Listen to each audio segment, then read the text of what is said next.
this is the part of the exhibit of the memorial that deals with veterans who have passed away, who died in combat. I'm going to use this remembrance place to name a number of people who didn't die in combat and some who did. But I wanted to start with a very special friend of mine and a person who stands in history with New Mexico, and that's Mary Walters, who ferried aircraft for the Air Force and Army during World War II. And she later went to law school and became the first New Mexico justice to be a woman to be elected to the New Mexico Supreme Court. I also want to honor John Pinto, who sat next to me in the Senate for 20 years and served longer than that, but he was a Navajo code talker, and he told me so many stories about his service for his country there.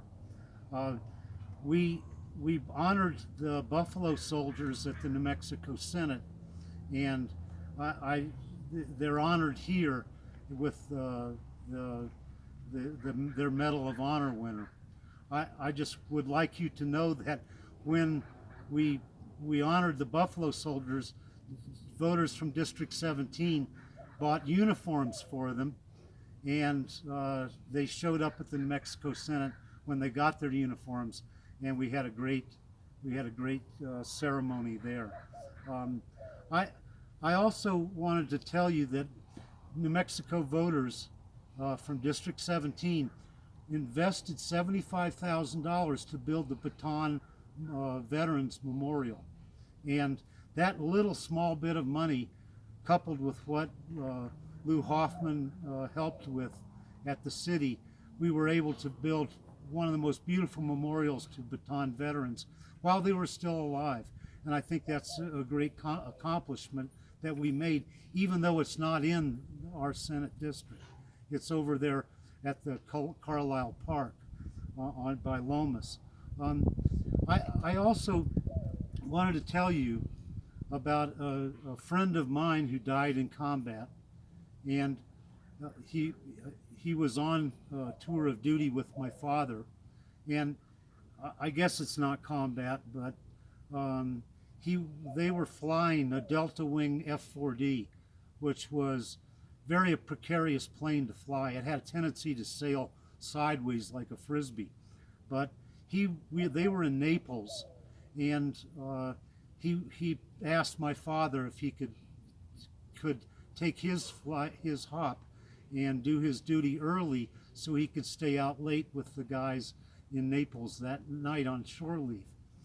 I remember Dealer Downs because he looked exactly like Rhett Butler, who I knew at the time, but he was just, I mean, from the movie, but he was just such a handsome man, and he always had friends that would just flock to him, and he treated me very well, and so he always included me in anything that the squadron was doing. That was VF 102, and so my father was about to take off from the carrier, and it was his plane. It had his name. Irving Anthony Robinson was on the side of the aircraft, and Dealer Downs came up to him and he said, "Hey Skipper, can I take this hop for you?" And my dad said, "Fine, Dealer," when he found out what he wanted to do. And so he stood down, and Dealer got into the aircraft. They launched my dad's plane, and the controls locked, and it flipped over, and he went straight into the drink. His last words were, weren't praising God, because he was obviously shocked, and just a great man. I think of K.D. Smith. I think of Al Coward. I think of many people who died from that time when my dad was commander of that squadron. As a dependent growing up, and I had a lot of empathy today reading about Lewis Powers, and Lewis Powers Jr., who's just a little bit older than me. And it's the idea of what happens to a dependent when a pilot dies and the family leaves the squadron, because it happens almost instantly. And of course, for us as dependents, what we lost were best friends. And I went to a few funerals as 10, 12-year-old, but mostly what happens is the person's actually buried at home.